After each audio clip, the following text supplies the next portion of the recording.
ताहि महान, करि मंगल करि हो महान, ग्रंथ करण को काज, जाते मिले समाज सब, पावे निज बरदाज।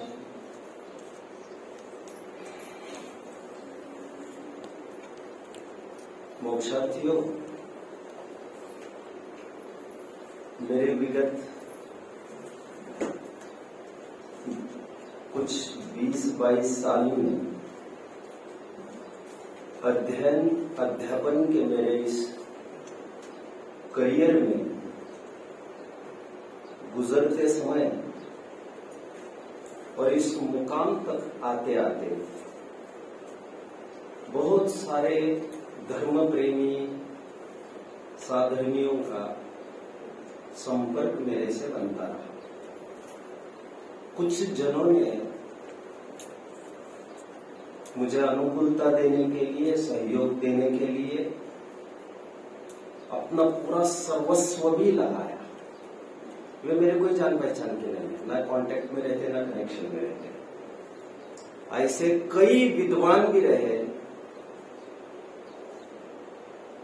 जो सैकड़ों जनों से घिरे रहते थे, लेकिन मुझे थोड़ा देखा तो गद्दी से उठकर परिमार्जन करके भी उन्होंने हमको गद्दी पर बिठाया।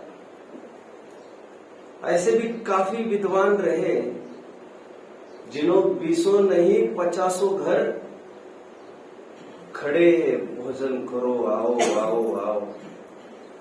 उन्होंने अपने हाथ से कितने दिन तक रोटी बना बनाकर मुझे खिलाई। आप केवल स्वाध्याय करें। मुझे याद आता है कभी किसी व्यस्तता के बीच में भी कभी मैं ग्रंथालय पहुंच जाता था। जैसे मैं पहुंचा 2-4 जन बैठ लेते थे, क्या चाहिए? मुझे अर्ध कथन चाहिए। ठीक, 2-3 मिनट में कमरे पर आ जाएगी। अच्छा, उनका अध्ययन छोड़कर मुझे इस बात का कभी घमंड नहीं हुआ। होता तो दिल में सजा कर रखता नहीं। ऐसी अनुमोदना सबको मिलती रहे, मिलना चाहिए।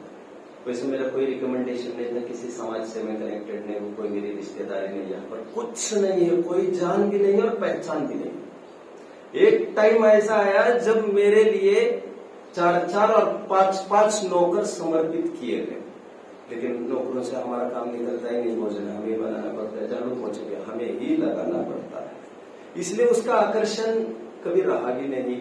ऐसा लगता वो नहीं होता तो क्या हम रुकते थोड़ी। मैं उनके उपकार की अवज्ञा और कृतज्ञता बिल्कुल नहीं कर रहा। मैं तो चाहता हूं सब जनों पे अनुकूलता क्यों नहीं मिलती, लेकिन मुझे इस बात का घमंड नहीं हुआ। कभी कभी मैंने इस बात को इसीलिए यूज किया, लोग इतना मेरे लिए कर रहे हैं, हो सकता है उनको लग रहा होगा मेरा धर्म के प्रति प्रेम है, तो जिस कारण से मैं प्रभावित हूं उस कारण को मुझे कभी भी क्षति नहीं पहुंचानी चाहिए। मुझे जिनके प्रति सेवा भाव आया है और जिसके पीछे वे इतना सब कर रहे हैं, मुझे उस कारण को कभी भी त्यागना नहीं चाहिए। मैं और डूबा 2-2, 3-3 बजे कब बजी रात की, कब उठा, कब क्या हुआ, मुझे कुछ भी पता नहीं।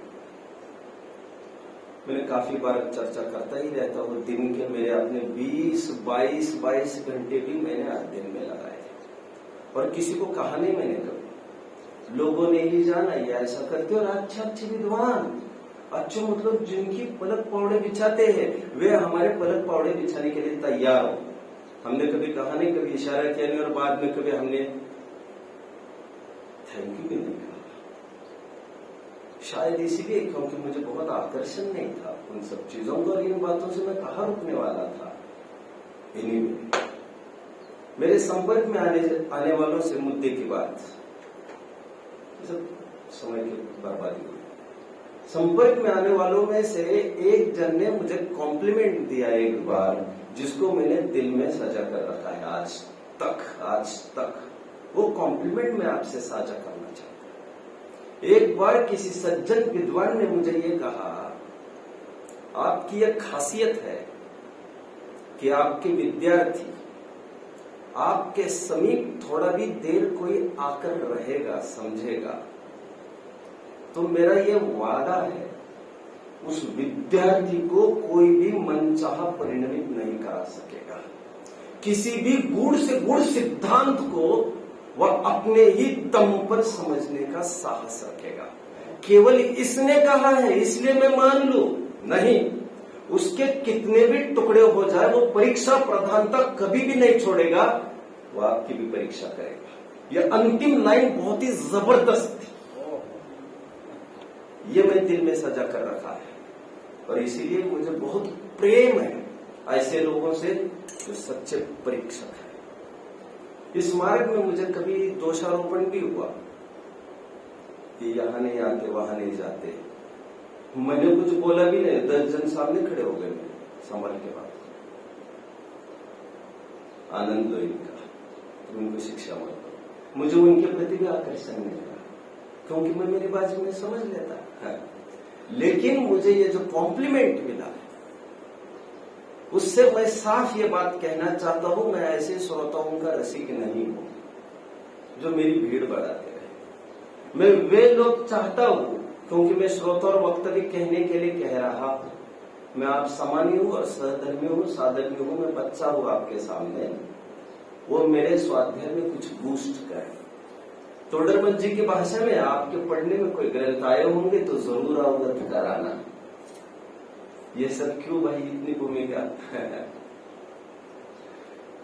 हमारे बीच में एक बहुत ही दिव्य भव्य जीव है, शायद उनको लग रहा होगा मैं ज्यादा उपाधियां दे रहा हूं। मस्का वस्का तो मुझे लगाना किसी को भी नहीं आता,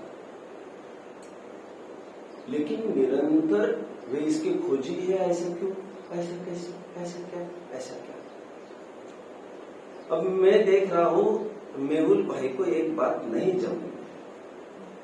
कल भी ये बात कहते रहे मुझे, परसों भी कह रहे हैं, और विद्वान के साथ थोड़ा दबक कर बात करता है आदमी, और मेरे जैसे तो करता ही होगा, करता ही होगा, करना भी चाहिए।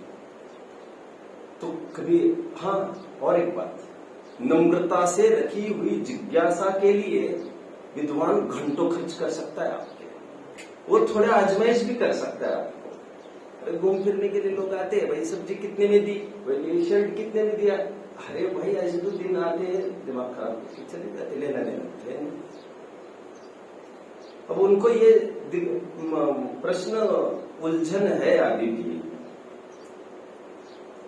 कि आप कह रहे हैं कि इंद्रिय से ज्यादा नारकी दुखी है, कैसे बात कर रहे हो।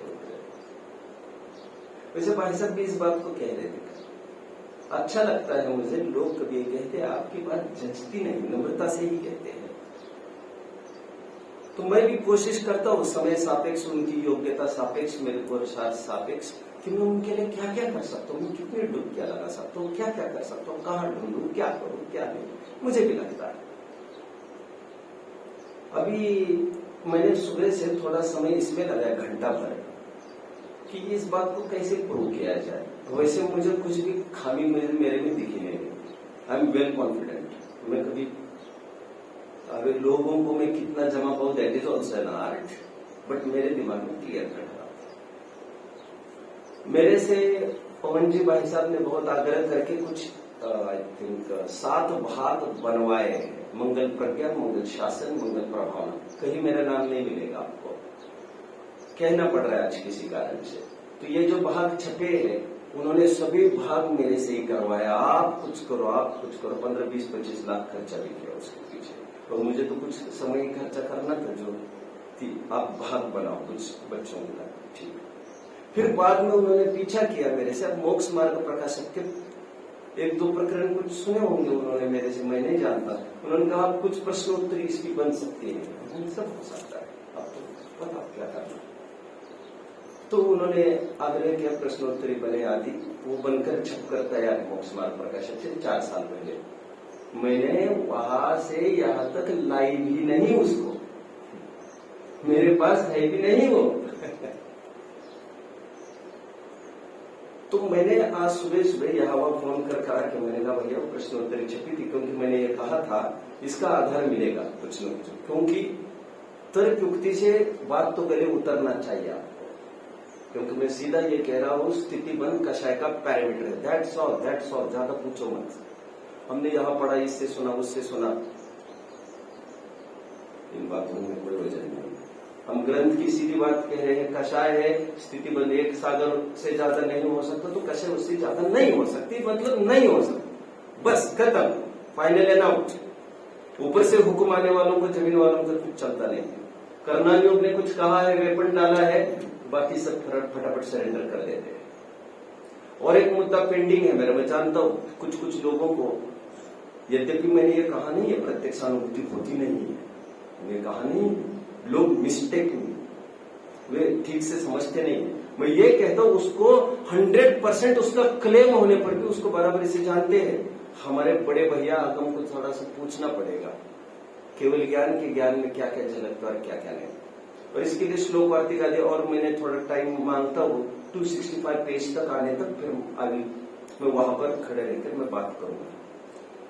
265 तक आना ही है तो हमारे अनुभव का क्या स्थिति है मैं वहां पर खुलासा करूंगा। अब खाली होकर आना, तब तक मैं थोड़ा बहता रहूंगा। मैंने सुबह आज फोन करके पूछा कि भैया चौथे क्योंकि बाद में क्या हुआ था, जो मैंने प्रश्नोत्तरी बनाई थी है, बाद में उन्होंने और एक विद्वान को उसमें ऐड किया और कहा कि आप दोनों मिलके इसे बना। फिर बाद में वो बहुत उखाड़ पछाड़ चालू हो गई उसमें। मुझे थोड़ी नाराजगी हुई कि मेरे पूर्ण उत्तर में से 1-2 लाइन हटाई मुझे बिना पूछे, ये क्या, ये सब मैं नहीं कर सकता। मैंने एक फाइन वॉल में बोल दिया, मैं विरक्त हो गया, मैं नहीं कर सकता। मेरे से क्या क्या आप चाहते हैं सहयोग, आप मुझे बताओ स्वाध्याय में, बट मेरा नाम कहीं दूर दूर तक नहीं छपेगा। तो मुझे डाउट था कि वो प्रश्न रखा है या हटाया है। तो आज ये पता चला, वहां से जो छपी है 5-6 साल पहले, उसमें चौथे अधिकार में पेज नंबर 27 का प्रश्न अभी भी बरकरार है वहां पर। और मैं इसलिए कहना चाहता हूं, जो ये छपे हैं ना ये प्रतियां, उसमें 10 विद्वान, पवन जी कोई साधारण आदमी नहीं था।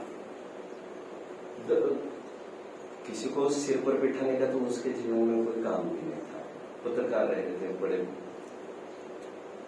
10 विद्वानों की टीम बनाई बाद में उन्होंने, जितने भी दिग्गज उनको ख्याल में आ रहे, कर्णानियोग आदि आदि आदि के।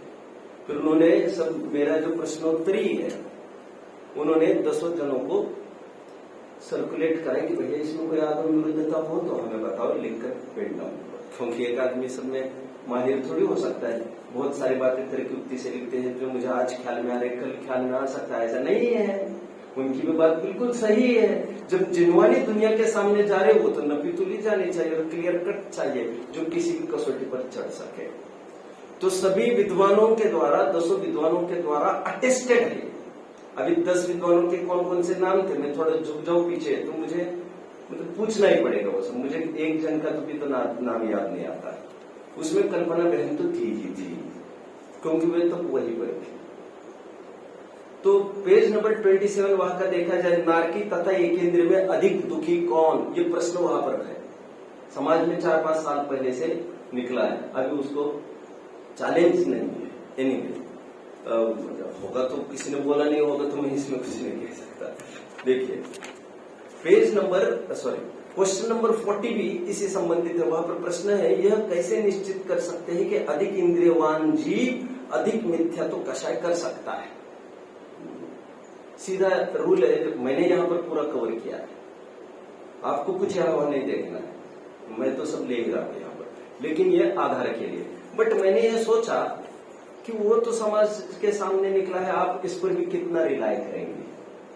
फिर भी छटपटाहट कभी कभी होती है, तो I just was turning the pages. सब मैं कल से वैसे इस कोशिश में लगा था कि मुझे कुछ आधार मिल जाए। तो आज 1 मिनट में मुझे एक चीज मिली, ये शंका समाधान है। अभी ये मत पूछना इसके लेखक कौन है, क्योंकि ग्रंथाधार की ही बात करता हूं मैं और कर्णानियोग की बात करता हूं। स्वपक्ष के है कि परपक्ष के है, वे पुण्य से निर्जरा मोक्ष मानते थे कि, मैं इस उलझन में नहीं पड़ा फिलहाल। आप समझ रहे हैं ना मेरी बात को, क्योंकि सब में अपने अपनी व्यक्तिगत जीवन की कमियों की तो मैं कभी बात भी नहीं करता। कौन पानी छानता है और कौन क्या करता है। तो ये कह रहा हूं, सब में अपनी अपनी सैद्धांतिक पकड़ होती है और अपनी अपनी विवेचना होती है, अपना अपना लेखन होता है। उसमें कोई ऐसे थोड़ी हो सकता है कि जो सर्वमान्य है कोई हुआ, ऐसे तो संभव भी नहीं है। And that has made our society very beautiful. तो देखिए, इसका शंका समाधान वैसे लिखा जवाहरलाल जी भिंडर ने है, ये जो दिग्गज विद्वान माने गए, जो गुजर गए होकर भी 15-20 साल हो गए होंगे गुजर कर, उससे 15 साल पर तो खटीक पर थे। कर्नल युग के स्ट्रॉन्ग विद्वान माने गए ये। मैं इनसे पूरी तरह सहमत हूं, ये मैंने नहीं बोला है। ये है मेरे सामने, इसका पेज 9090। यहां पर प्रश्न है, नारकी से एकेंद्रिय अधिक दुखी, इसका क्या न्याय है? प्रश्न पूछा। नारकी तो उद्बुद्ध भी हो सकते हैं, सम्यक तो भी प्राप्त कर सकते हैं, उनका दुख सुनने वाला कभी कोई तो मिलता है। ब्रैकेट में लिखा है तीसरे नरक तक देव जा सकते हैं। उनका उत्तर पढ़ के दिखा रहा हूं। वे 5 इंद्रियों तथा मन सहित है। यह सब लाभ निगोदी की भी बात इसमें आ गई। यह सब लाभ निगोदी एकेंद्रियों को नहीं है। इस दृष्टि से एकेंद्रीय जीव नारकियों से दुखी अधिक है, अर्थात घाटे में। बट परंतु परमार्थतः सत्य यह है कि एकेंद्रियों से पंचेंद्रिय संगी नियम से अनंत गुने दुखी है, क्योंकि दुख का कारण असाता और असाता वेदनीय है, और असाता वेदनीय मोहनीय के बल से ही जीव का घात करती है। गोमटसार कर्मकांड 19 मैंने सब कोट कर रहा था मैं। और मोहनीय कर्म अर्थात कषाय एकेंद्रियों से पंचेंद्रियों में आनंद गुणी है। धवल, जो मैंने कोट नहीं किया था, उसको समझ सकते हैं। धवल 14वीं पुस्तक है, पेज 427 देख सकते हैं। जय धवल 12वीं पुस्तक है, पेज 169 देख सकते हैं, 171 भी देख सकते हैं। अतः एकेंद्रियों से पंचेंद्रिय अनंत गुणे अधिक कषाय वाले होने से पंचेंद्रियों का दुख भी एकेंद्रियों से अनंत गुना है। ये कोई भी ले सकता है, मैंने वैसा ही पढ़ा है कि नहीं देखने के लिए। और आपको नहीं मैं सच्चे मन से कह रहा हूं। देखो, मैं तो किसी पर भरोसा नहीं करता, इसलिए मैं चाहता हूं कोई मेरे ऊपर भरोसा नहीं करे। मैं जैसा वैसे तो मैं अपेक्षा रखूंगा आपसे, क्योंकि ये जिनवानी की रक्षा की खातिर आपको करना है। मैं तो छोटा व्यक्ति हूं, मैं चूक सकता हूं, अभी से कह रहा हूं। मुझे 25 जनों ने बहुत उबारा है, लेकिन दे वर रॉन्ग, ऐसा नहीं उबारना चाहिए। एनीवे, ये बात मैंने अपना विकल्प पूरा किया। हमें आपको लग रहा होगा अब कोई दम हुई, एंड वन मोर थिंग, लेकिन मुझे नहीं लग रहा है अब कोई दम हुई। This was for you.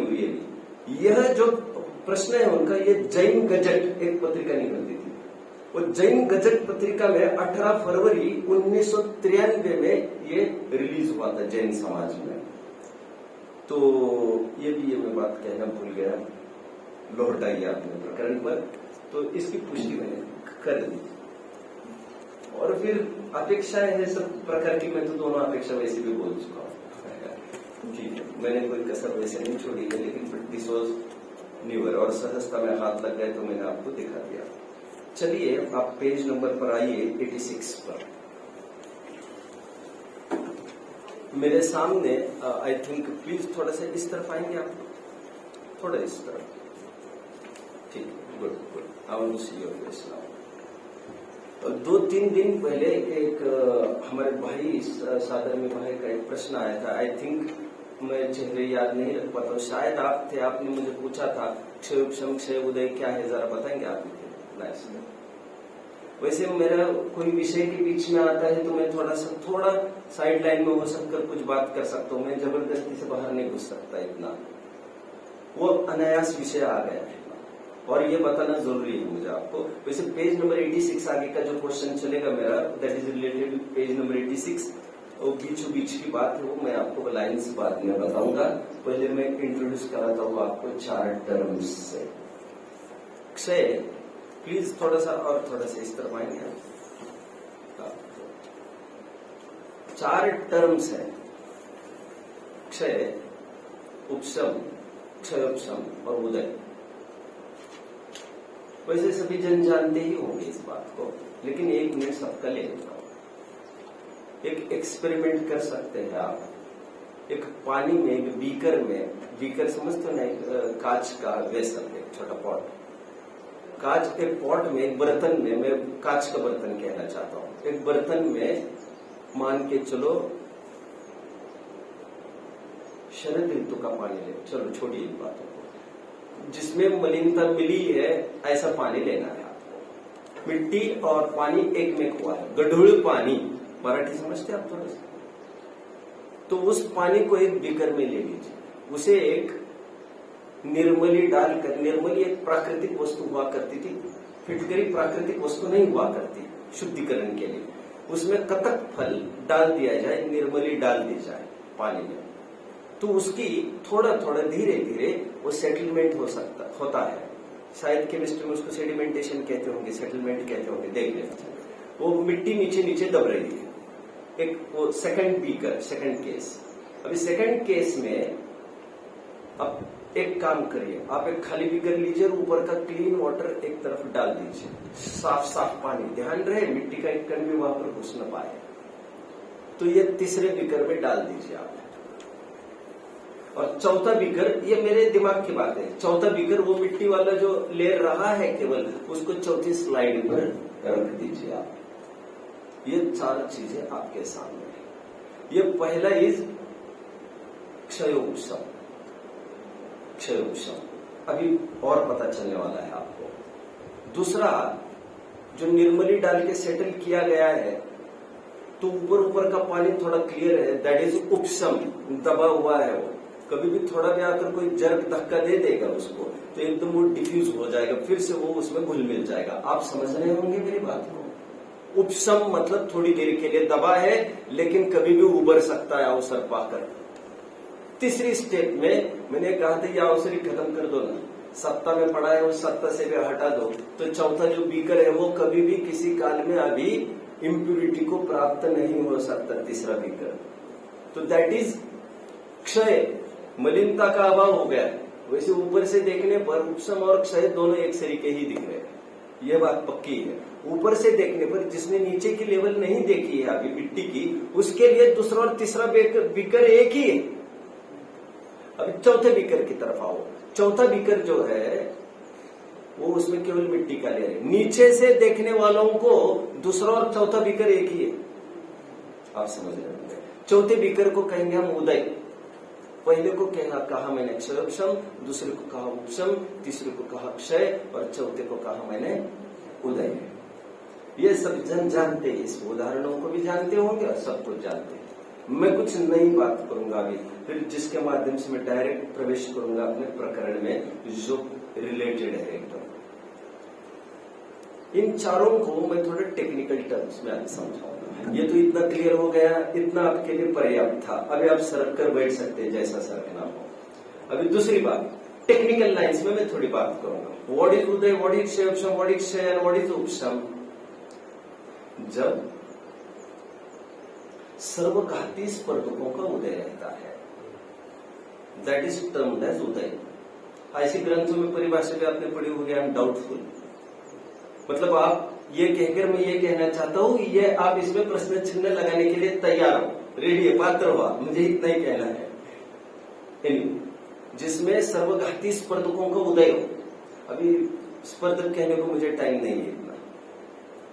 जिसमें क्षयोपशम हो सकता है, ऐसे घाती कर्म में कुछ देशघाती प्रकृतियां होती है, कुछ सर्वघाती प्रकृतियां होती है। देशघाती प्रकृतियां है, उसमें दोनों प्रकार के स्पर्धक पाए जाते हैं। वो 26 और 21 का विभाजन है, आप देख लेना चाहिए उसको। मुझे अभी इतना कहना है कि जो देशघाती प्रकृतियां है, उन देशघाती प्रकृतियों में, शायद 26 से देख लेना चाहिए, उन देशघाती 26 प्रकृतियों में दोनों प्रकार के स्पर्धक होते हैं, देशघाती और सर्वघाती। दोनों जाति के है। जैसे एक कमरे में दोनों जाति के, एक बच्चा थोड़ा बहुत नोटोरियस होता है, एक थोड़ा शांत होता है, ऐसे दोनों प्रकार की बात। अब होता क्या है समझिए, जब सर्वघाती स्पर्धक उदय में आते तो उसे उदय कहते हैं। आप समझ रहे हैं? कोई मेहमान आने वाला था, उसे रिसीव तो कोई भी कर सकता है। तो किसी समझदार ने कहा अच्छे लोग आ रहे हैं तो भैया तुम स्वागत के लिए थोड़ा पीछे रह जाना, तुम आ जाना। अच्छे व्यक्ति को कहा तुम स्वागत के लिए आ जाना। अभी कोई वैसे ही लोग आदमी आ रहा था, मैं क्या उदाहरण दे दूं, यही उदाहरण मुझे जमा है। तो वैसे ही आदमी आ रहा था तो दूसरे को कहा तुम ही संभालो यार इसको तुम ही आना स्वागत के लिए। तो अब जब सर्वघाती स्पर्धक उदय में आते हैं तो उसे उदय ऐसी संज्ञा है और जीव के भाव को औदिक भाव ऐसी संज्ञा मिलती है। One thing, second thing now, जब देशघाती स्पर्धक आगे आते हैं, देशघाती स्पर्धक मतलब डाइल्यूटेड पार्ट आगे आता है, कॉन्सेंट्रेटेड पीछे ही रहता है। तो दोनों प्रकार हो सकते हैं, मैं उदाहरण में ज्यादा नहीं बताना चाहता एक्चुअली। तो एक जगह राजा आगे है, सेना पीछे, एक जगह सेना आगे दौड़ाई और राजा पीछे आ, ऐसा आप समझ सकते हैं। तो देशघाती स्पर्धक उदय में हो तो वो क्षयक्षम कहलाता है। और कभी ऐसी सिचुएशंस होती है जिसमें ना देशघाती स्पर्धक का उदय है ना सर्वघाती स्पर्धक का उदय है, तो उसे या तो उपशम टर्म किया जाएगा या तो क्षय टर्म किया जाएगा। समझदार लोग जानते होंगे, शायद मैं सही कह रहा हूं। आप समझ रहे मेरी बात को? स्पर्धक, अब स्पर्धक की तो बात आने ही वाली है, मुझे तो वैसे ही इंट्रोड्यूस करना पड़ता। अब मैं दो लाइंस आपके सामने पढ़ता हूं और मैं आपको पूछता हूं कि इसमें क्या बात है ऐसी जिसको लेकर मैं ले रहा हूं। प्रश्न है ना, थोड़ा गौर से समझना, क्योंकि आप कर्मयोग के विशेषज्ञ हो ऐसा मुझे किसी ने आकर बताया है। तो मैं देखता हूं, देखो पेज नंबर 86 पर हूं मैं। जानने में जितना, उत्तर देखिए लास्ट पैराग्राफ मिल रहा है। जानने में जितना अयथार्थपना होता है उतना तो ज्ञानावरण के उदय से होता है, और जो यथार्थपना होता है उतना ज्ञानावरण के क्षयक्षम से होता है। इस लाइन पर मुझे आपसे थोड़ी चर्चा करनी है। आपको इस लाइन के बारे में क्या कहना है? आप पढ़ रहे होंगे अगेन, जानने में जितना अयथार्थपना है दैट इज ड्यू टू ज्ञानावरण का उदय, और जितना यथार्थपना है जानने का दैट इज ड्यू टू ज्ञानावरण का क्षयक्षम। यथार्थपना जितना है वो उसके लिए ज्ञानावरण का क्षयक्षम जिम्मेदार है, जिसमें अयथार्थपना है उसमें ज्ञानावरण का उदय कारण। अभी आपको क्या कहना है? कुछ किसी को इस पर कुछ डाउट किसी को आया? किसी को कहीं कोई स्टंबल हो गया, कोई लड़खड़ाया पढ़ने में? आत्मा प्रयोजन वाली बात नहीं होगी शायद। नहीं, अभी प्रयोजन नहीं हुआ। सामान्य बात है, सामान्य टेक्निकल एनालिसिस चल रहा, कोई आध्यात्मिक एनालिसिस नहीं है। बोलिए। शक्ति को रिप्रेजेंट करता है। पार्डन? शक्ति को रिप्रेजेंट करता है। शक्ति को रिप्रेजेंट करता है। और कोई कुछ, किसी को कोई लग रहा है कि अटपटापन है ये तो अभी शायद लगना चालू हो चुका होगा। मैंने हिंट दिया कि कुछ अटपटापन है, तो अभी आप उस दृष्टि से देखेंगे तो आप एक एक को नापना तोलना चालू कर सकते हैं। जरा मुझे बताएंगे क्या अटपटा लग रहा है?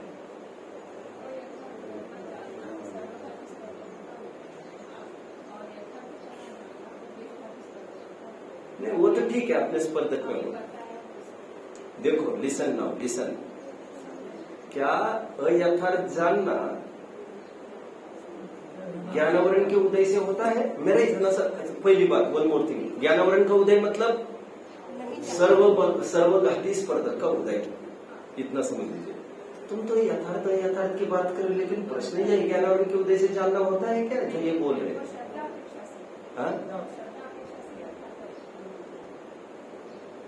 नहीं, अभी मैं टेक्निकल एनालिसिस ही है वैसे मेरा।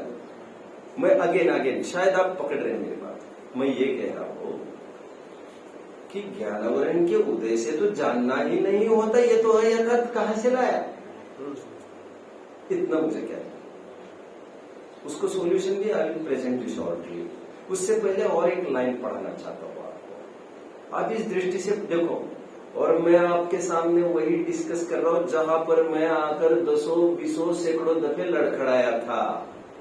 जरूरी नहीं आप लड़खड़ाएंगे, लेकिन मुझे लगता है कि कोई और लड़खड़ाए नहीं, इसलिए मैं उन विषयों को ले रहा हूं। बोलिए सर, मैं देखने के लिए बात की कि ज्ञान का कुछ अंश ऐसा है जिस पे कोई भी आवरण नहीं लगता है। हाँ, तो वो आवरण से नहीं, वो भी कुछ बात नहीं, ऐसा कुछ नहीं,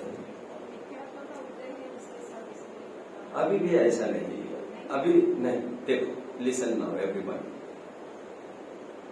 पहले ऊपर की लाइन और एक समाधान देखिए, समाधान, ऊपर समाधान है, नीचे उत्तर है।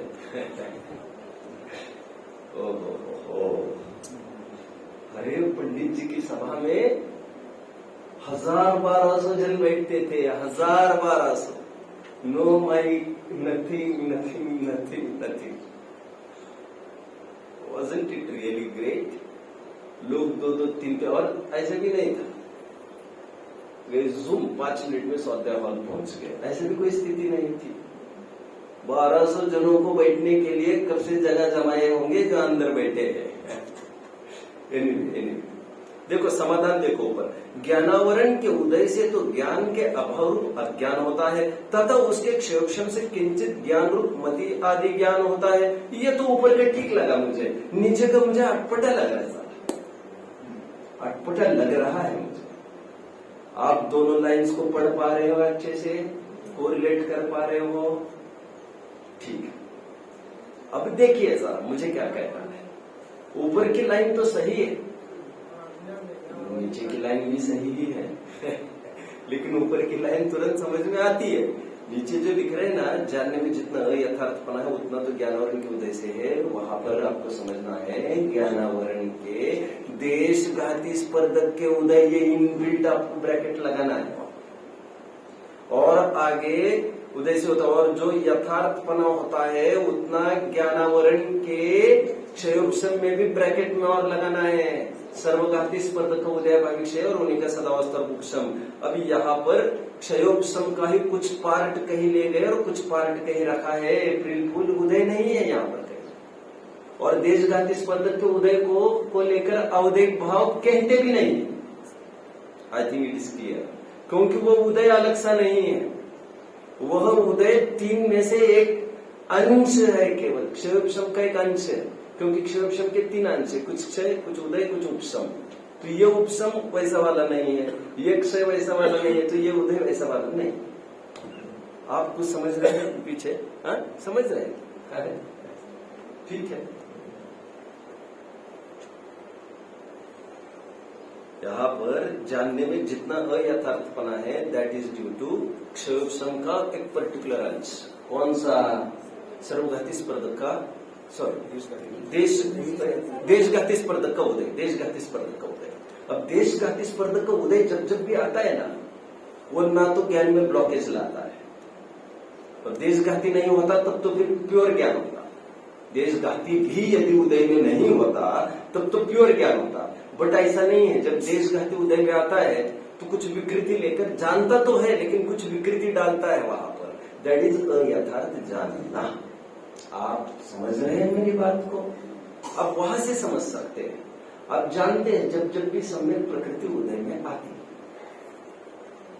जब भी सम्यक प्रकृति उदय में आती है, तब वहां पर सम्यक्त्व को तो रोक नहीं पाती, बट प्राप्त हुए सम्यक्त्व में थोड़ा कुछ कर देती है, चल मल आगाम दोष पैदा कर देती। तो ये जब भी खड़ा होगा क्षयोपशम का वह पार्ट, वो इम्प्यूरिटी तो लाने वाला है, काम को रोक सकेगा इतनी ताकत है नहीं, क्योंकि बच्चा है देशघाती, लेकिन है तो उसी का छोटा बेटा, तो इतना तो काम होगा। जो काम होगा उसमें कुछ तो अटकलें जरूर डालेगा। काम होगा हमारा, लेकिन अटकल वाला काम हो जाएगा।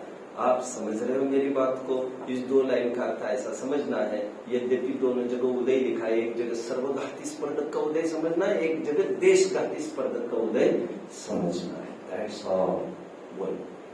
जैसे प्रतिमा के सामने पारदर्शक आवरण होना, प्रतिमा के सामने पारदर्शक आवरण है, हाँ, तो वही एग्जाम्पल सेट होता है। अभी उदाहरणों में मैं क्योंकि पारदर्शक आवरण कहा है ना आपने, यदि आप आवरण कुछ ब्लंट कहते तो मैं मानता भी उसको। और जो भी हम जानने में आ रहा है, जो भी क्षण से जान रहे हैं, वो सब अस्पष्ट ही जान रहे हैं। इसमें पूछने की किसी को जरूरत नहीं।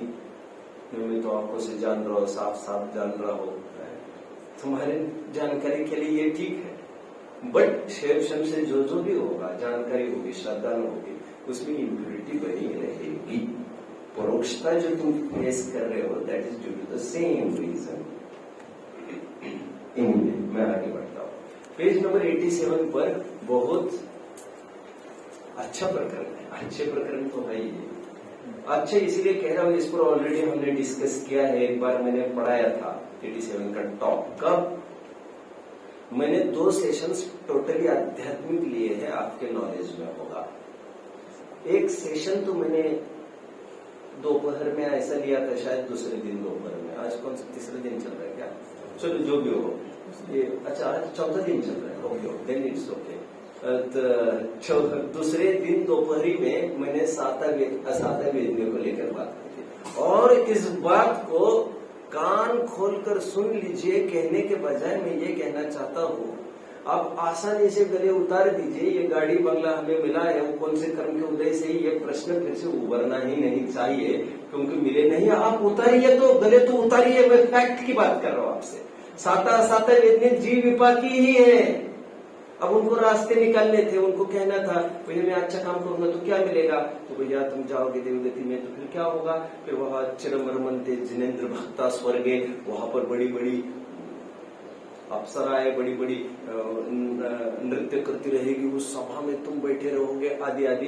इस मंदर स्वामी ने बहुत छोटे छोटे बच्चों को देखकर बहुत सारा प्रलोभन दे दिया है, और इस प्रलोभन के बिना भी टस से मस में होने वाले थे बच्चे। आप समझ रहे हैं? तो ये मुझे ही मिला है, ये पुण्य का वैभव मुझे ही मिला है, ये पहले गले उतारना पड़ा उनके व्यवहार से। आप समझ रहे हैं मेरी बात को? परमार्थ से ऐसा कुछ नहीं है। बचपना हटने के बाद ये सब कुछ बातें नहीं होती, बच्चों के लिए तो सब चलती है बातें। अनिल भैया आप कुछ समझ रहे हैं मेरी बात को? शाबाश माय डियर, शाबाश शाबाश। इन्होंने कल, मैं अंदर प्रवेश कर रहा था, इन्होंने भी एक पर्चा पकड़ा दिया मुझे कल 4 प्रश्नों का, और बोले पंडित जी जरा इस पर भी विचार कर लेना।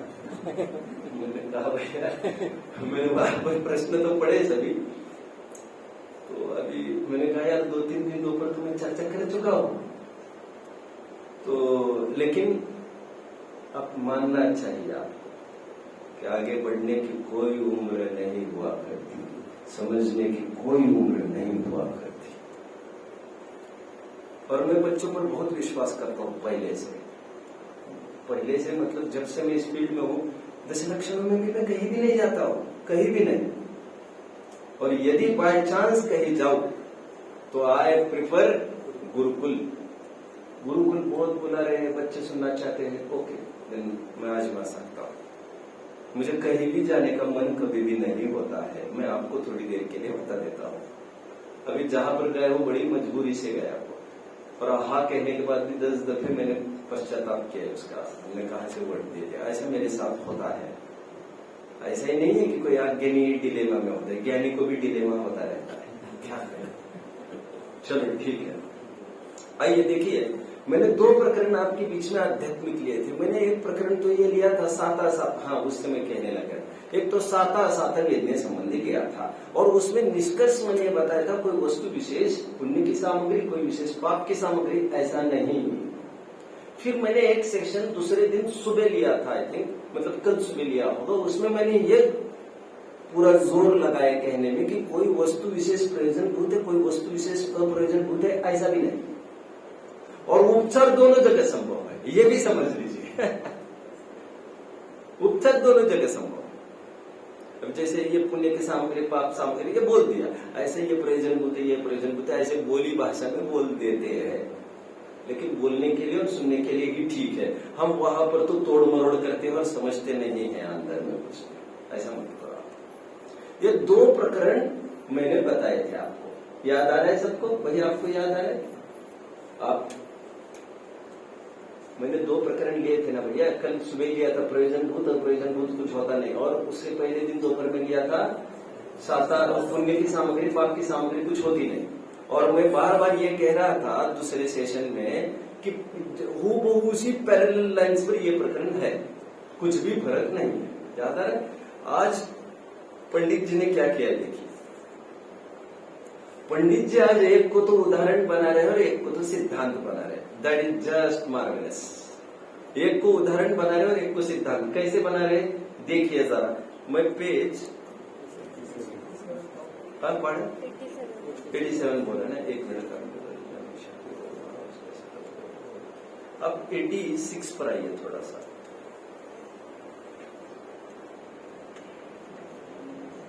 उसी प्रकार बॉटम पर हूं मैं, 86 बॉटम, ओके। उसी प्रकार जीवादि तत्वों को यथार्थ जानने की शक्ति होने या न होने में तो ज्ञानवर्ण ही का निमित्त है।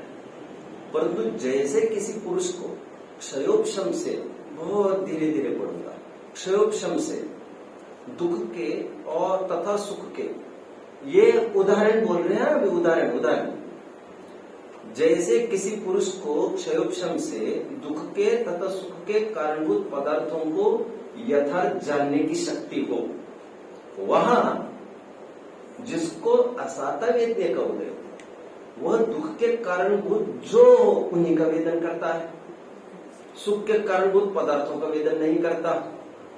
यदि सुख के कारणभूत पदार्थों का वेदन करे तो सुखी हो जाए, सो असाता के उदय होने से हो नहीं सकता। इसीलिए यहाँ दुख के कारणभूत और सुख के कारणभूत पदार्थों के वेदन में ज्ञानवर्ण का निमित्त नहीं है। असाता साता का उदय ही कारणभूत है। उदाहरण समझ में आ रहा है सबको? ये ऑलरेडी प्रीवियसली डिस्कस किया है, मैं समझाता हूँ। समझा तो चुका हूँ, लड़का लड़की का उदाहरण देख रहे, एक नया उदाहरण देकर समझाता हूँ। मुझे कोई शारीरिक व्याधि हुई, इतना तो बोल सकता हूँ ना, ऐसा है, कोई शारीरिक व्याधि हुई और बहुत पेनफुल लग रहा है मुझे वो, और जितने में मेरे 20-25 साल पहले बिछड़ा हुआ लड़का, आने की भी जरूरत नहीं उसको, सामने किसी ने खबर भर सुना दी कि हमें ट्रेस लग गया है और इज कमिंग हियर, इतना। 2 बातों को समझ लीजिए आप।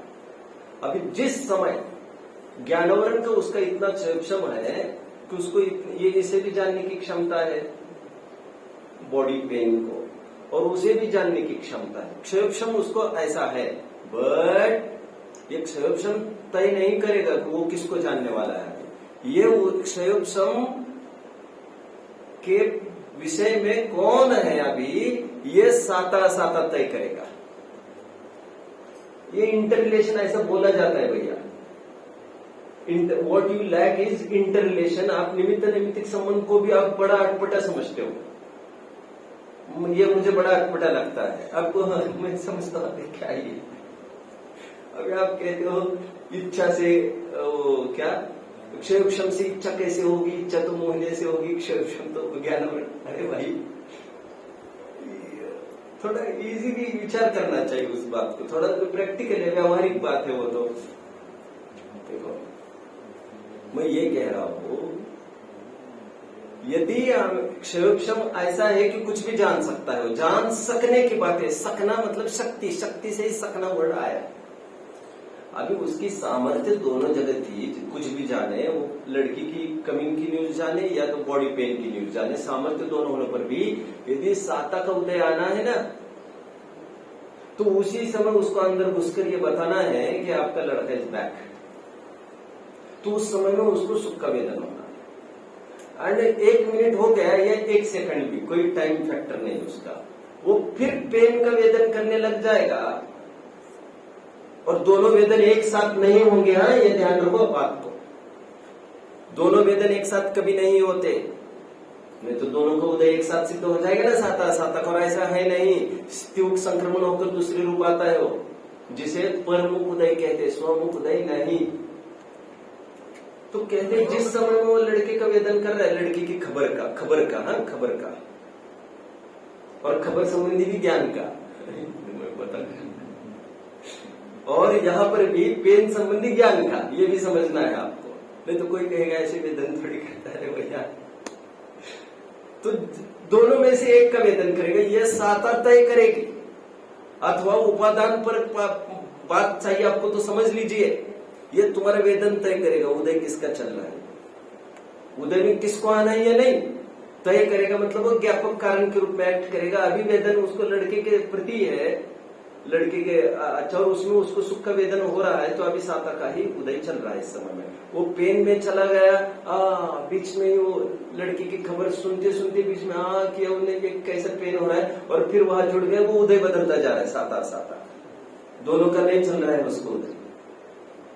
मैं उदाहरण फिर से पढ़ लेता हूं। अभी सिद्धांत चलो पहले लगे हाथ समझाई देता तो पढ़ता हूं। बहुत दमदार बात कही है, बहुत दमदार बात। ऐसे उदाहरण तो हम ना दे सकते होते, और ग्रंथ ऐसे लिखने का तो सोचते भी नहीं। जयचंद जी ने भी नहीं सोचा। उसी प्रकार कह रहे हैं, ये तो साता की बात हुई। जब क्षयोपशम उसके हुआ है, मैं प्रयोजनभूत को जानो या अप्रयोजनभूत, मेरी मर्जी। बट जब मिथ्यात्व को उदय रहता है, वो अप्रयोजनभूत को ही जान लेता है क्या है। और जब मिथ्यात्व को उदय नहीं होगा, माइंड होगा थोड़ी देर के लिए, तब वो प्रयोजनभूत को जानता है। आप समझ रहे हैं?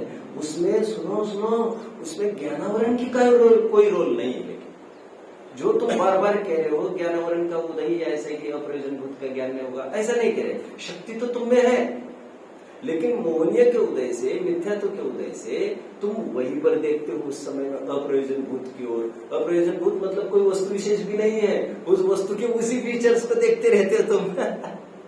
जीव को भी देखते हो तुम, उनके व्यवहारिक फीचर्स को देखते हो। समझ रहे हैं? सातों पदार्थों के शब्दांत को सम्यक तो कहते हैं मेरे भैया। पुद्गल का शब्दांत सम्यक दर्शन है। अजीव तत्व मतलब पुद्गल तो कोई तत्व ही नहीं है। अजीव तत्व कहा है ना, अजीव को अजीव रूप श्रद्धा करना।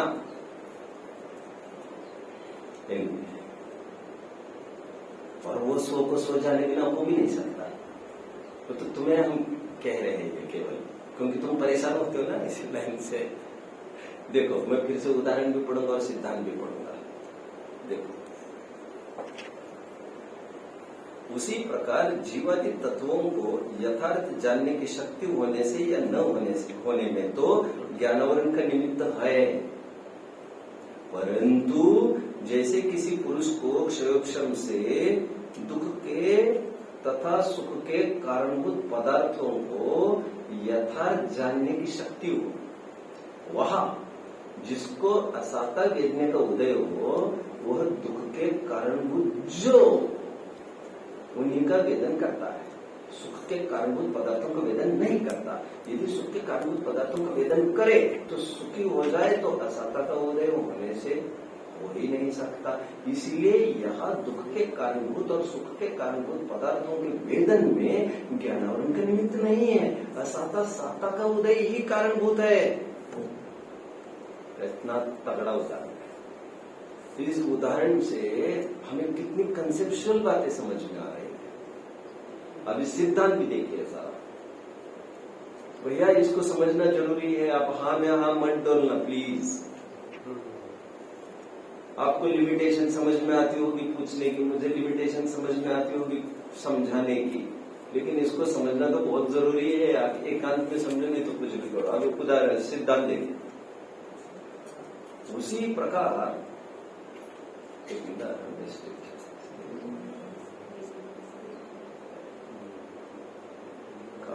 हाँ, उसी प्रकार जीव में प्रयोजनभूत जीवादि तत्व तथा अप्रयोजनभूत अन्य को यथार्थ जानने की शक्ति होती है। अब अन्य में कौन रहा हो तो अपन चर्चा कर चुके हैं सब पूरा। उसी प्रकार जीव में प्रयोजनभूत जीवादिक तत्व तथा अप्रयोजनभूत अन्य को यथार्थ जानने की शक्ति होती है। वहां जिसके मिथ्यात्व उदय होता है वह तो अप्रयोजनभूत हो उनका वेदन करता है, जानता है। प्रयोजनभूत नहीं जानता, यदि या प्रिंटिंग मिस्टेक होगा तो ठीक करना, यदि प्रयोजनभूत को जाने, वहां क्या लिखा है आपके इसमें? अब मैं थोड़ा एक आयरनी आपसे शेयर करता हूं। आयरनी, एक पीड़ा देखो, हम इतने लकीर के फकीर हैं, फॉर द एडिशंस टुगेदर, ये छपतार और गलत के गलत छपतार। मैं जिनवानी की बात नहीं कर रहा हूं, हमारे मिशन में, हमारी सोसाइटी में कुछ गलत बात है, अड़ोस पड़ोस में परंपरा से चलती आ रही, चलते, और कुछ कुछ तो ठेका उठाती है, this should exist, this should survive, this should survive, तत्व ज्ञान तो रह गए एक तरफ, उसका कुछ भी पता नहीं, ना लेना देना। और आगम में झांक कर देखेंगे तो नानी याद आएगी, दिखेगा पाताल सीधा। लेकिन हमारे बाप दादा कहते थे ये करते थे, हमें भी करना, हमें भी करना, हमें भी करना, नाचो। कितनी पीड़ा, कितनी होती होगी, कितनी पीड़ा होती है, और इन सेंसिटिव विषयों पर बोला नहीं जाता। ठीक है, चलिए, वही परंपरा से वही गलतियां चलती आ रही। एक जन भी प्रश्न उठाता नहीं, प्रश्न कोई समझदार लोग होते हैं, वो अपने अपने पुरता ठीक कर लेते हैं। स्मारक को फोन करो, बोलो ए भैया किसने छापा, क्या छापा, फिर वे कहेंगे हम सोचते हैं, देखते हैं, कमेटी बिठाते, बॉडी बिठाते हैं। अरे मैंने यहां पर कर लिया सुधार, आपने मुझे ऊपर बिठाया तो मैंने ऊपर से ही कह दिया कि भैया ये नहीं चाहिए। आप समझ रहे हैं? प्रिंटिंग मिस्टेक जो चलता है बहुत टाइम्स, अभी भी नकारात्मक ही है ना वहां पर। यदि एनीवे, मैं तो आपको सिद्धांत की बात कर रहा था इसके साथ साथ। Yes, old is gold. जिन्हें एकदम पुराने एडिशन में तो सही लिखा है, नए जो भी उसके बाद चालू हुए हैं वो एक के बाद कतार से बस फॉलो करके सब उसी खाई में जा रहे। अभी आगे चलकर सुनिए, प्लीज लिसन नाउ, मैं कुछ सिद्धांत की भी बात कर रहा हूं। आगे चलकर जिस दिन ये पुरानी प्रति नहीं होगी उस दिन मुश्किल पड़ेगी, और तब यह दिखाया जाएगा ये चलता रहा है, इन विद्वानों के सामने चलता रहा, ये चलता रहा। चढ़ जा सूली पर, चल, सब छीन लिया जाएगा, गद्दी सब माइक सब छीन लिया जाएगा। बोलो, हाँ, कट कर दूं क्या? तो पूछ रहा है कट कर दूं क्या? कट कर सकते हैं। मैं जनरली पेन का प्रयोग जिनवानी में नहीं करता, जनरली पर्सनल कॉपी हो तो ही करता हूं, नहीं तो। लेकिन यहाँ मिस्टेक ही है तो आप कर सकते हैं। ठीक है, चल, ये बहुत जबरदस्त पैराग्राफ है। मैं थोड़ा यहाँ वहां चला गया, सॉरी। देखो, प्रयोजनभूत नहीं जानता, यदि प्रयोजनभूत को जाने तो सम्यक दर्शन हो जाए, परंतु वह मिथ्यात्व का उदय होने पर हो नहीं सकता। इसीलिए यहाँ प्रयोजनभूत और अप्रयोजनभूत पदार्थों को जानने में ज्ञानवरण का निमित्त नहीं है, मिथ्यात्व का उदय अनुदय ही कारणभूत है। समझ रहे? ठीक है ना? अब मैं थोड़ा फिर बैकफुट पर आता हूँ, विषय से हटकर ही बात करना चाहता हूँ थोड़ी देर। आधा घंटा है मेरे पास, शायद मैं इसमें पूरा कर पाऊंगा मेरा विषय। अभी थोड़े दिन पहले एक बात हुई एक्चुअली, एक व्यक्ति आए सभा में हमारे, व्यक्ति साधन भी कहना चाहिए, जीव आए, और उस दिन मैंने संसार वृक्ष पर लिया था क्योंकि कुछ नॉन जैन्स जुड़ रहे थे सभा में, तो उनकी मुख्यता से आई स्टार्टेड थिंकिंग कैसे सिंपलर होगा सब्जेक्ट जिससे उनको आने का बना रहे। तो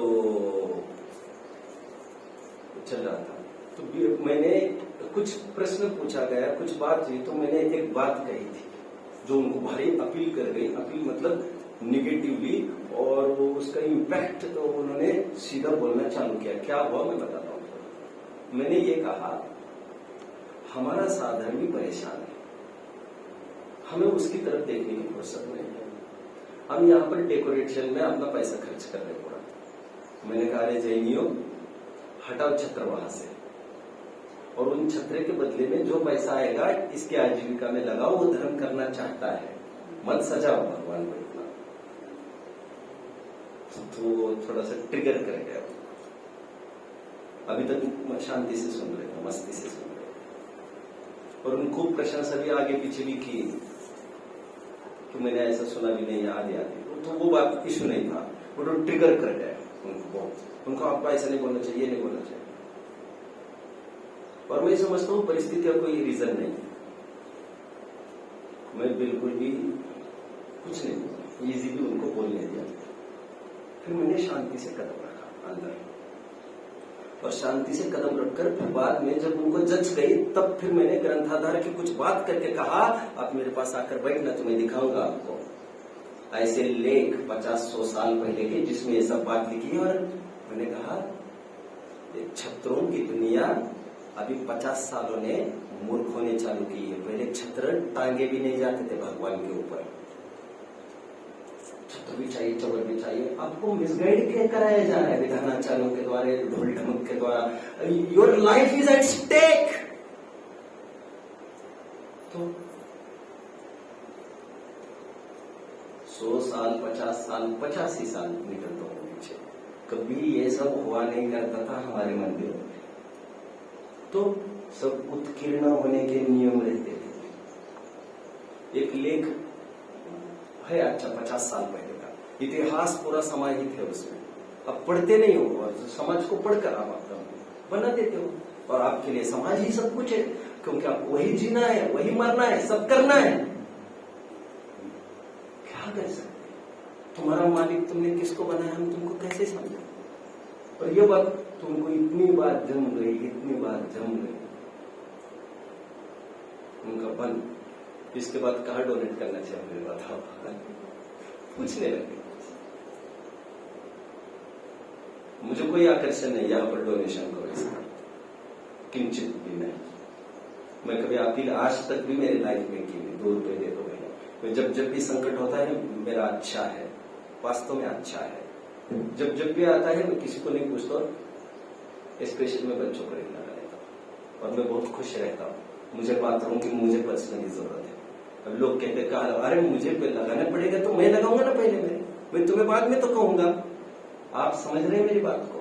मुझे तो बात ये कहने की है कि उनको वो बात जमीन नहीं रही थी पहले, छत्रों को हटाओ या हटाओ, फिर बाद में उन्होंने जो बोला सुनिए, आपका अभी यहाँ पर 5 ही जन बैठे हैं, 5-10-11 जन होंगे, आपको 5000 जन सुनना चाहिए। मैंने कहा आपने समझ लिया, वो तुम्हारे लिए, तुम्हारे स्वास्थ्य के लिए अच्छा है। हमने जितना देखा उतना ही सही है। अरे तुम कहाँ हो मेरे भाई, कहाँ हो तुम?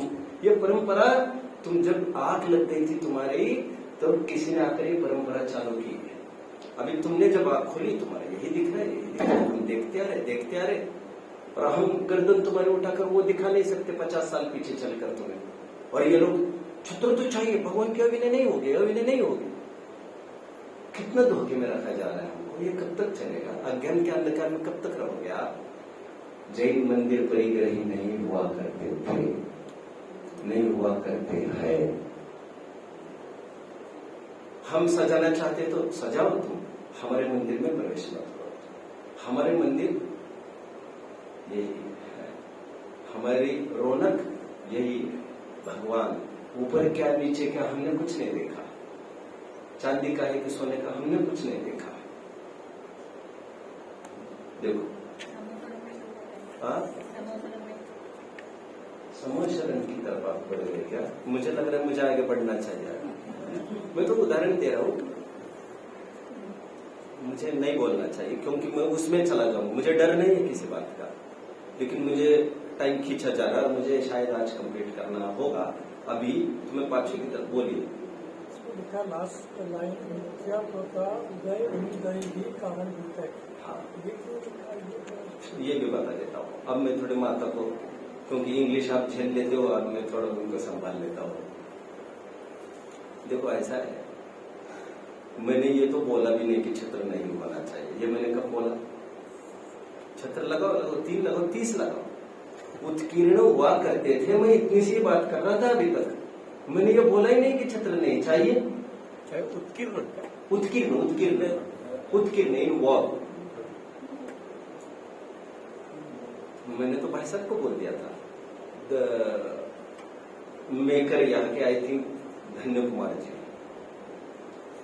मैं किसी को बहुत जानता वगैरह नहीं हुआ, मैंने कहा, और मुझे इतना जानता हूं वे परीक्षक थे अच्छे, क्योंकि मेरे 1-2 परिचय हुए थे उनसे, सहजता में कहीं मिलना बना था।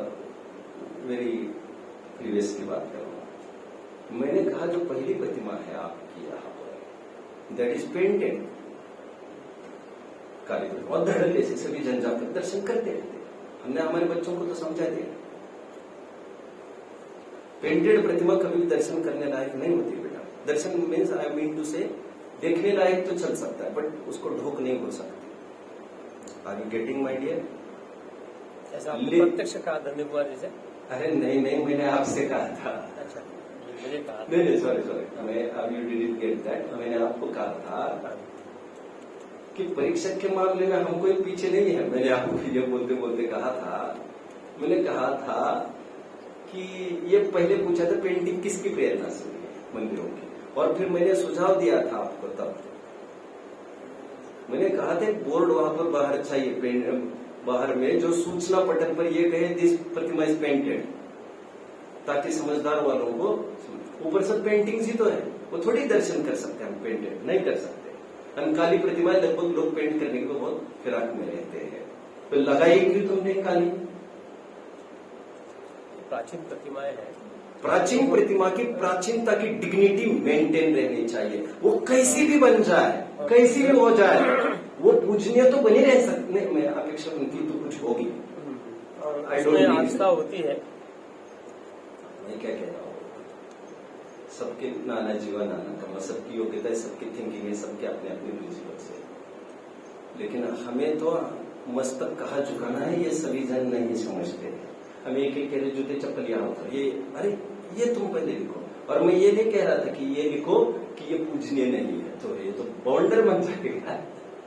इतना ही लिखो, ये इतने टाइम में ये जीर्ण शीर्ण होती देखकर इसे पेंट कराया गया है। और मुझे तो तुरंत आंखों में ख्याल में आता है, लोग तो हमें तो पेंटेड दिखती ही नहीं दिखती। अब तुम्हें नहीं दिखती, मैं क्या करूं? मुझे तो मैं साफ कह देता ये पेंटेड है। चलो बोलो बेटा। व्हाइट कलर कोई नहीं देता, गोरा कोई आदमी पाउडर लगाता होगा, लगाते होंगे। समूह शरण का मैं इतना ही कह रहा हूं आपको कि वहां पर सब होते हैं, वो सब वैक्रिक रचना तो है ही, और उसके पैरेलल लाइंस पर हमने भगवान और मंदिर समूह शरण का प्रतीक है, तो सब उत्कीर्ण ही होने की परंपरा हमारी मजबूत रही है। कोई बैठेगा तो मैं उसको दिखाऊंगा, और यदि बैठ गया होगा तो उसको देखने की जरूरत भी नहीं होगी। लेकिन परंपरा हमारी ये रही है। अभी नया आया तो मैं ये नहीं कह रहा ये लोग पापी है, ये गलत कर रहे, अपलाप कर रहे, मैं ये ऐसा भी कब बोला हूं मैं। लेकिन मैं फिजूल तमाशों के विरोध में बात कर रहा हूं, नाराजगी व्यक्त कर रहा हूं, कुछ किसी कारण को देखकर बोल रहा हूं। परंपरा बहुत टाइम से चलती आ रही का मतलब वो ठीक है ऐसा नहीं, और बहुत टाइम मतलब 50-100 साल की तो बात कर रहे थे। बहुत अभी तुम्हें क्या पता है कितना बहुत होता है। अगेन सीधा उदाहरण है, ज्ञानावरण का क्षय इतना है कि इसको भी जान सकता है, इसको भी जान सकता है, और लड़के को भी जान सकता है और बॉडी को भी जान सकता है। लेकिन ऐसा होने पर भी साता तय करेगी, अथवा कि उसको कहा ज्ञानावरण के क्षय में उसको अभी कौन उपयोग रूप होगा, ये उसका उदय तय करेगा। साता होगा तो लड़के का वेदन करेगा, क्षणार्थ में यहाँ वो पलटा खा सकता है। एनीवे, सेकंड बात, अभी यहाँ पर क्या कह रहे हैं, वो लड़का और बॉडी पेन के स्थान पर वे प्रयोजनभूत और अप्रयोजनभूत कह रहे हैं। इसकी ज्ञानावरण के क्षय को तो जहां तहां रख रहे हैं। वे कह रहे क्षय इतना हुआ है कि प्रयोजनभूत को भी जाने, अप्रयोजनभूत को भी जाने, बट यदि मिथ्यात्व को उदय हो तो अप्रयोजनभूत को ही जाने। अप्रयोजनभूत मतलब वो सोचेगा कि मतलब बाकी के फीचर जानता रहेगा, और मिथ्यात्व को उदय नहीं हो, सम्यक्त्व की बात हो यदि, तो फिर बहुत जिन योग्य फीचर से जानना चाहिए उन्हीं योग्य फीचर से, मतलब प्रयोजनभूत का वेदन करेगा। या तो ना हो तो भी तो मैं सोच सकता हूँ ना कि ये जो पेन हो रहा है वो तो ऊपरी, इसीलिए मैंने थोड़ी देर पहले एक सोच समझ कर एक शब्द बोला था, मिथ्या तो थोड़ा डाइल्यूट हो जाता, ऐसा मैं बोल रहा था। आप समझ रहे हैं, मंद उदय बन जाता है वहां पर ऐसा। प्रयोजन और प्रयोजन वो बराबर समझ में आ रहा है। राइट। क्या नहीं, बिल्कुल। अच्छा, आपको उस तरफ से प्रश्न है, दैट वाज जायज क्वेश्चन। ओके, चलिए पेज नंबर 87 पर ही हूं मैं। इसके 3 पॉइंट्स ले रहे हैं इस पेज के, मैं बिल्कुल सेंटर पर आकर खड़ा हुआ है। क्या कहते हैं पंडित जी, देखिए अभी शंकाकार किस किस्म का है, थोड़ा उसको समझ लीजिए। शंकाकार की नब्ज पकड़े बिना उसके साथ कुछ भी बोलना बेकार होता है। शंकाकार का ये है, जगह जगह जो भी उसके जीवन में अपराध हो रहा है वो या तो कभी कभी ये कहता है, अक्सर आपको ऐसे लोग मिलेंगे समाज में, चारित्र मोह का बड़ा उदय है, कर्म का उदय तो कहते ही, यहां तक ठीक था। फिर कभी कभी ये तो बहुत जन कहते कि अनावरण का हमारा तीव्र उदय, कुछ शोषण बहुत कम है। कुछ लोग थोड़े अच्छे, थोड़े पढ़े लिखे होंगे तो वे चारित्र मोह पर ठोकते रहते हैं। वो दर्शन मोह का उदय है ऐसा कभी नहीं बोलते, वैसे बोलेंगे तो फिर कैसा क्या रहेगा काम। और चारित्र मोह इतनी अच्छी चीज है, उस पर कोई भी आकर चला जाता, वो एफआईआर किसी पर भी दर्ज करने वाला नहीं, उसकी तरफ से कोई वकील ही नहीं, हमें आके केस लड़ना, हम जीत कर बाहर निकल कर आ जाते हैं। तो शंकाकार की शंका ये है, जो कुछ हो रहा है ना, तो ज्ञानावरण रिस्पॉन्सिबल है उसके लिए। जो भी कुछ हो रहा है, मतलब हमारा मिथ्यात्व जो है ना, जो हम प्रयोजन भूत को जान नहीं पा रहे, उसके लिए ज्ञानावरण रिस्पॉन्सिबल है, क्योंकि हमें उतना ज्ञान ही नहीं है। अब उतना मतलब कितना, ये उसको पता भी नहीं था, तो जबरन बोलता जा रहा है। आप समझ रहे हैं, पंडित जी उसको समझाएंगे। फिर मैं 3-4 पैराग्राफ पढ़ा के दिखाने वाला हूँ, अभी मैं केवल बोलता हूँ। पंडित जी उसको कहेंगे, कम और ज्यादा का पैरामीटर वो नहीं है जो तुम सोच रहे हो। गद्दी पर बैठने के लिए ज्यादा ज्ञान चाहिए, वहां पर ज्यादा का पैरामीटर अलग प्रकार का है, और प्रयोजनभूत और प्रयोजनभूत के वेदन का वहां पर ज्यादा और कम का पैरामीटर अलग प्रकार का है। वो सब जगह बदलता जाता है। और कहते हैं कि तुम्हें तो बहुत ज्यादा ज्ञान है। क्यों कह रहे, ऐसा तो कुछ भी नहीं, कोई ग्रंथ, हम ग्रंथों ऊपर बिठाने भी नहीं वाले हैं तुम्हें। हम ये कह रहे हैं तुम्हें कि तुम संगी पंचेंद्रिय हुए हो, और इसको हम अधिक ज्ञान कहते हैं, बस। तो ज्ञानावरण डजंट मैटर, ज्ञानावरण का क्षोभन तुम्हारे पास है, आगे बोलो, क्योंकि अभी तक वो ज्ञानावरण के क्षोभन की बात कर रहा था। देखिए 2-4 पैराग्राफ पढ़ेंगे, यहाँ मतलब अलग अलग पेजेस के। यहाँ ऐसा जानना कि जहाँ एक इंद्रिय अधिक में जीवाधिक तत्वों को यथार्थ जानने की शक्ति ही न हो, वहां तो ज्ञानावरण का उदय और मिथ्यात्व के उदय से हुआ मिथ्या दर्शन इन दोनों का निमित्त है। तथा जहाँ संगी मनुष्य अधिक में क्षोभम अधिक लब्धि होने से शक्ति हो और न जाने, वह मिथ्यात्व के उदय का ही निमित्त जानना। ज्ञानावरण का निमित्त, ज्ञानावरण के उदय का निमित्त संगी पंचेंद्रियों को तो नहीं है, उनके जितना चाहिए तो खुला वो हो गया। पेज नंबर आइए 77 पर, जो पीछे चल चुका है एक्चुअली 77 पर जल्दी आ गए। देखिए यहाँ, हाँ देखो ये कहाँ पर पढ़ा था मैंने इसको, आपको कहीं दिख रहा है? देखिए, हाँ देखिए, चलो यहाँ कोई कहे कि लास्ट पैराग्राफ रहा ना, आई थिंक सेम है ये। देखो यहाँ कोई कहे लास्ट पैरा कि जैसा जाने वैसा शब्दान करे, इसलिए ज्ञानावरण ही के अनुसार शब्दान भाषित होता है। सब जगह उसकी एक डहरे में चल रहे हो, ज्ञानावरण को ही कोस रहा है। अभी ज्ञानावरण को तो ऐसे कोसना तब बनता कदाचित जब असंगी होता। देखो यहाँ कोई कहे कि जैसा जाने वैसा शब्दान करे, इसलिए ज्ञानावरण के अनुसार शब्दान भाषित होता है। वहां दर्शन मोह का विशेष निमित्त कैसे भाषित होता है? प्रयोजनभूत जीवादिक तत्वों का शब्दान करने योग्य ज्ञानावरण का क्षोभन तो सर्व संगी पंचेंद्रियों के उपाय है, परंतु द्रव्यलिंगी मुनि 11 अंग तक पढ़ते तथा ग्रेव्य के देव अवधि ज्ञान आदि युक्त है, उनके ज्ञानावरण का क्षोभन बहुत होने पर भी प्रयोजनभूत जीवादिक का शब्दान नहीं होता, और तिर्यन जातिक को ज्ञानावरण का क्षोभन थोड़ा होने पर भी प्रयोजनभूत जीवादि का शब्दान होता है। इसलिए जाना जाता है कि ज्ञानावरण के ही अनुसार शब्दान नहीं होता, कोई अन्य कर्म है और वह दर्शन मोह है। उसके उदय से जीव के मिथ्या दर्शन होता है तो प्रयोजनभूत जीवादिक तत्वों का अन्यथा सम्मान करता है। और जल्दी खोलिए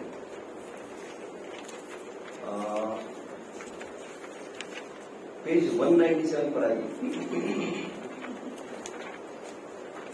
सेम प्रकरण सब जगह चल रहा है।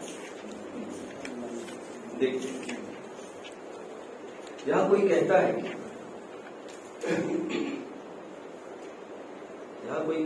कहते हैं, चलो ये छोड़ दीजिए, नीचे उत्तर में ही डायरेक्ट पढ़ते, ज्ञानावरण का तो क्षयक्षम तत्व विचार आदि करने योग्य तेरे हुआ है।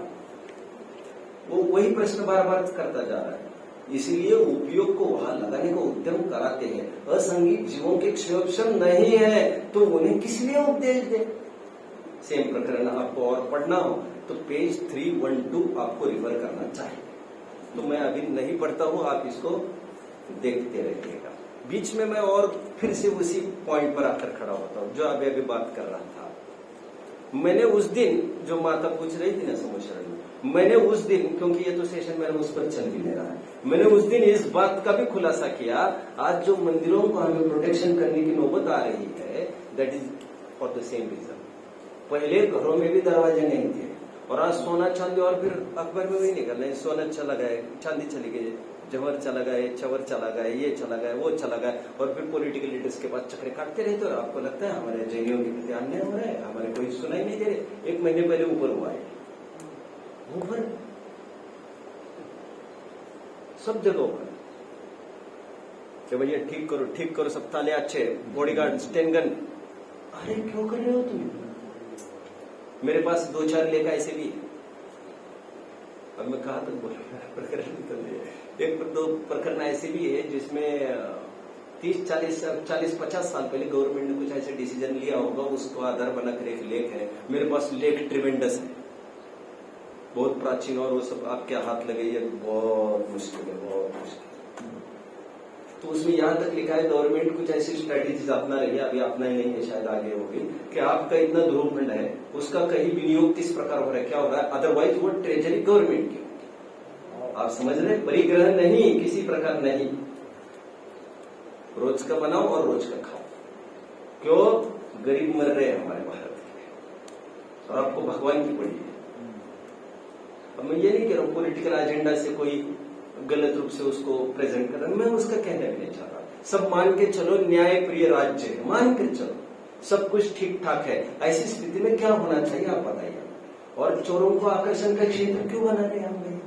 हम क्यों कर रहे? अभी ये कोई कम था, तुम कह रहे मैं ऐसा बनाऊंगा वैसा बनाऊंगा, और कुछ लोग ऐसे पैसे इसीलिए देना चाहते हैं, कुछ लोग ऐसे उनको समझ ही नहीं सकते।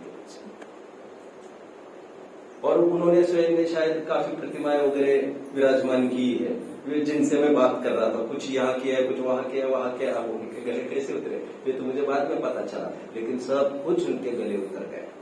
एज उनकी थी लगभग 70-75, बहुत शांति से कहता रहा, योग्यता उनकी ठीक ठाक थी। बोलिए।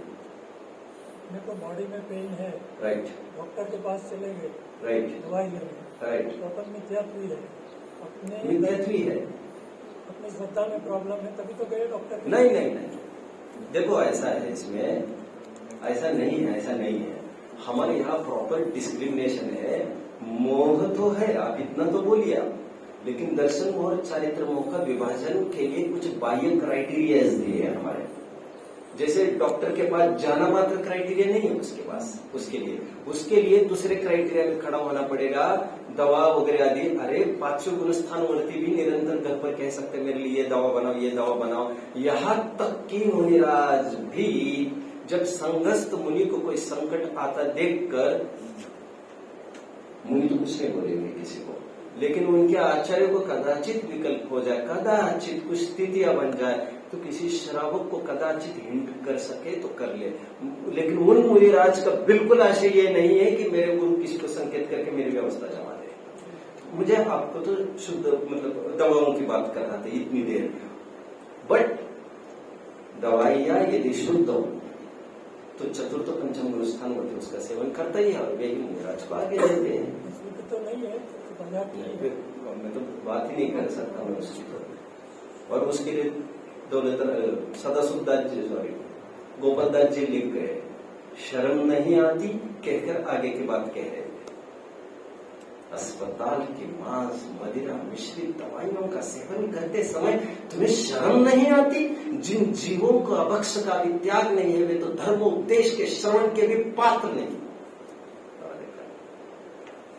बहुत जबरदस्त है।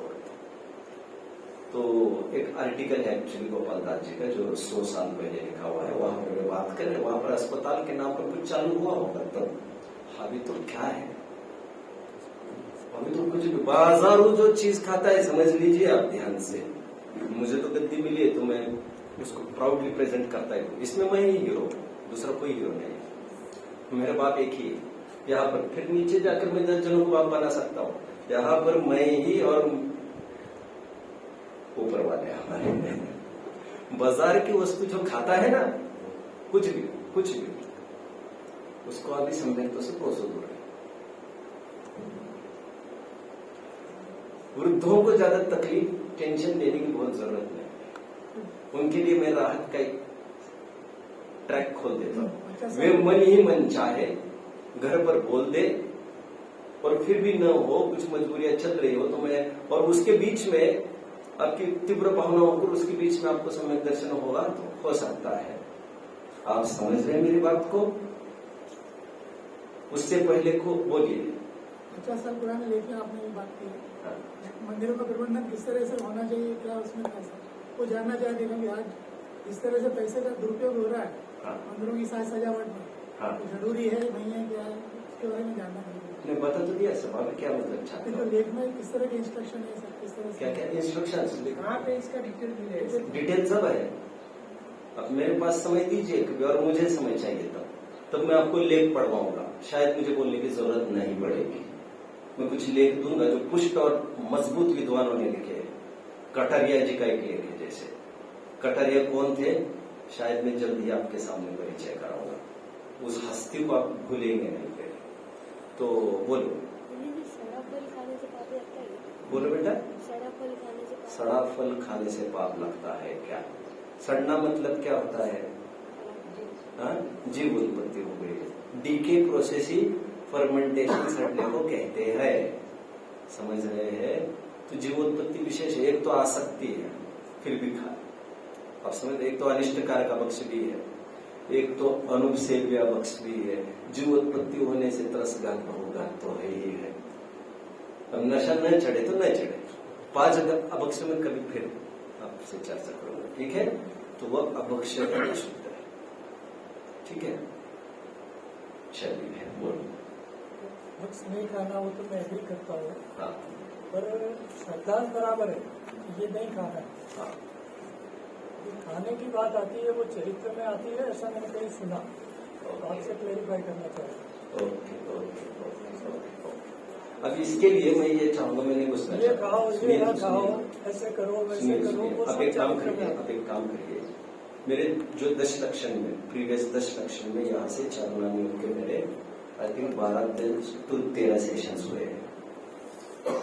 जबकि मैंने 10-20 दफे खा लिया चारुणानियों की लिवा रहे हो मेरे से। चारुणानियों का कोई विषय हो तो वो नहीं, मुझे आग्रह किया गया आपको चारुणानियों के लेना है। मैंने कहा मुझे तो किसी में एनर्जी नहीं है। ओके, फिर उसके पहले 6 घंटे आपको सुन लेने चाहिए, बस वो दैट विल बी क्लियर। 6-7 घंटे चारुणानियों के प्रारंभ, उसमें मैंने टोटली साइंस खोला है। साइंस वहां तक मैंने 6 घंटे पहले बात ही नहीं की, ये नहीं खाना वो नहीं करना, कुछ नहीं बोला। साइंटिफिकली आपको सब गले मिले। श्रद्धांत का प्रॉब्लम है कि चरित्र का?